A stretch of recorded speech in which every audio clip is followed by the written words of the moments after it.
Hey everybody, welcome back to the 1RC YouTube channel. Today we've got a quick unboxing of the Radiolink RC6GSV3. That's the latest 7-channel transmitter from Radiolink. Very similar ergonomically to the 6GSV2 that we've been using for quite a while. This one does have 6 channels plus the VR knob, whereas the 6GSV2 only had 5 channels plus the VR knob. The thumb grip and middle finger grip controls for channels 3 and 4 are, for my hands, they're sized perfectly, and that's going to be a welcome addition. Toggle switches up here are going to be pretty easy to hit with your steering hand. So for winching, I think this would be a good option. If you have your crawler set up with a winch, 2-3 position switches for that would be great. I really enjoy, one thing I love about Radiolink radios is the size. I've got a pretty good sized hand. I mean, that's a size 13 ring finger, and these radios fit perfect in my hand. Some others feel toy-like, they're just too small.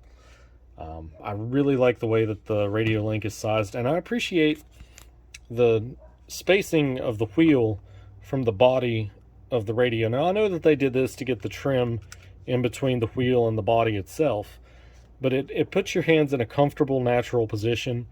Really appreciate that from Radiolink. You have no idea how much I want to peel the protective film off of the screen, and off of the base, and off of the... Yeah, that's killing me, guys. I'm dying to pull that off of there and get to using this. Looks like we're going to be using this initially in Frank Burns, our Axial SCX10 Power Wagon project, and in our Toyota SR5 Gen 8 pack project. The Gen 8 will be controlling the light kit on it through a micro servo to switch between the modes on the light kit, and we'll be controlling the light bar on the Axial SCX10 with the 3rd channel.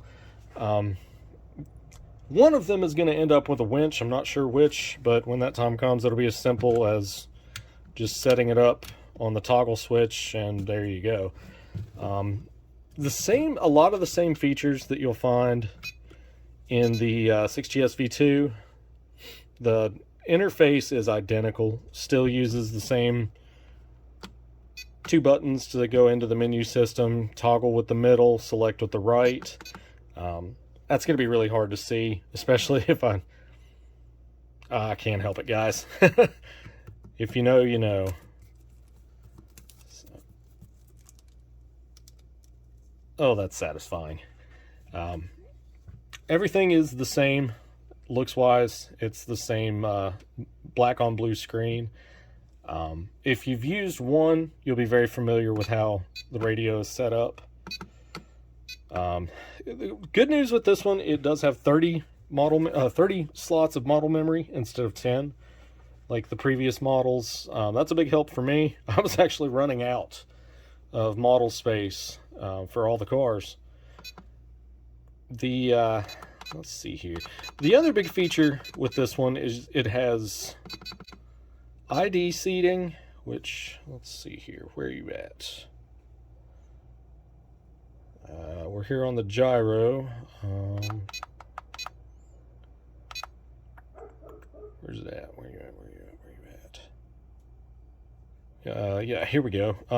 Channel mixing. You can mix for twin motor crawlers, or if you have 4-wheel steering. But the ID seating feature allows you to control 2 vehicles at the same time, as long as they're both paired to the radio. Be driving along. This will be great for tire testing, for vehicle testing back to back, because you can be driving along with one, go into the menu, switch to the other. The first one will be stopped. The second one will then be under your control. So you can test back to back under the same conditions at the same time. Big benefit there for people that do a lot of testing, such as myself. The cruise control feature, for trail running will be handy. It keeps you from having to, oh, walking pace is about here. Oh, that's too fast. That's a little too slow, a little too fast. Set it and forget it. And then when you get to a technical section, disable it. You're back under full control. I think that's some people see that as a gimmick. I think it's a pretty good idea, especially if you do a lot of, like I said, trail running where you're at walking pace for extended periods of time between obstacles. I know see that a lot that's programmed into speed controls these days, into RTR speed controls. Well, Radiolink's gone one step better and programmed it right into the radio. Not much really to say. Like I said, we're used to the 6GSV3, used it in a lot of vehicles, love it, and that's why I'm sticking with Radiolink. The range on that dual antenna 7-channel is amazing. It's further than I can see with my eye, which that may or may not be a good thing, but get some decent distance out of it. For speed running, I think it would be a good option. I can't say that you're going to get kilometers of range out of it, but you're going to get a fair amount of range. Signal quality is great on that dual antenna. Let me see if we've got one here. I've already got it installed in Frank Burns, but yeah, I've got an extra here. So this is the R7FG, the dual band antenna that I was speaking about before. It kind of looks like Plankton from SpongeBob, with a little antennae there, but surprisingly extremely small. I mean, I do have big hands, but that is an extremely small 7-channel receiver. Simple, one button to turn the gyro on and off. Programming is extremely simple, and these are, I mean, they're among the best receivers I've ever used. And that's, Futaba, Airtronics, it doesn't matter. Like, these are quality units, and they just don't cost an arm and a leg. So if you're in the market for a new radio system or looking to upgrade your RTR unit, this is a great choice. I believe the street price, I normally don't like to mention street prices or manufacturer price, MSRP, but this one's around $85. You can check it out on Amazon. Like $85, you get a dual antenna receiver, 7-channel radio. It works. I mean, what more can you ask for? They are nice enough also in the box to give you an XT60 extension. Plugs in line to give you real-time telemetry data for your onboard vehicle battery. This plugs right into the receiver. If you use XT60s, this just plugs right in. If you use anything else, it's not hard to make. Just a section of wire and a couple of plugs, and that could be Dean's connectors, it could be whatever you use. Telemetry data for this is pretty handy to have, especially if you don't have a low voltage alarm on your speed control or low voltage cutoff. That can be a lifesaver.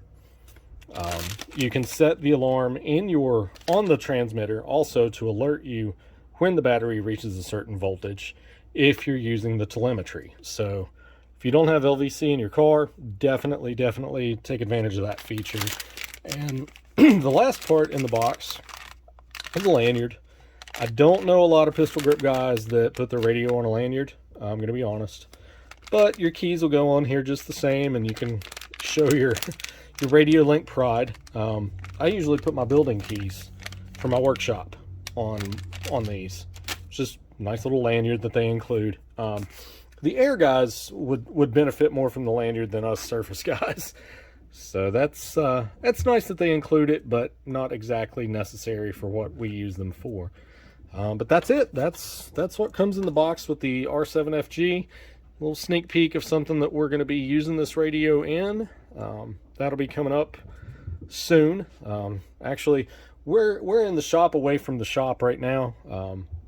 That's one of the reasons that there haven't been very many videos, is trying to sort some things out in my personal life, and it's not real easy to film when you're not in your own shop. So we've got quite a bit of content coming up, just kind of in the pipeline right now. Sneak preview of that is going to be, let's see here, what the front wheel drive seen here is getting a new chassis extension and steering setup. I've got all the parts printed for that. Our Arma Granite Voltage got a new body, new wheels and tires. There's an underside peak of a drag slash that is entirely 3D printed. We're gonna take a look at how 3D printed parts can be used, where they should and where they shouldn't. Our DR10 project has all of its upgrades and is ready to be taken out and ran. And we got, let's see here, Slash two-wheel drive LCG. I just like taking that thing out and bashing it. What can I say? Putting the new Traxxas LED front bumper on our Stampede 4x4. Painted up a new J-Concepts body for the Stampede two-wheel drive. And then, like I said, the two crawlers are waiting to get their new receivers. Like I said, guys, it's kind of a temporary setup, but we will be back with new videos as soon as weather permits and scheduling permits. Like I said, things have been pretty hectic, so just bear with me. If you have any questions or comments, please put them down in the comment section below. I answer everyone that comes in. As soon as I get an email alert, I will be answering it. So definitely a good line of communication there. If you're not already subscribed, please do so. Click the little bell below to be notified of any future videos. And we thank you for watching. Have a great day.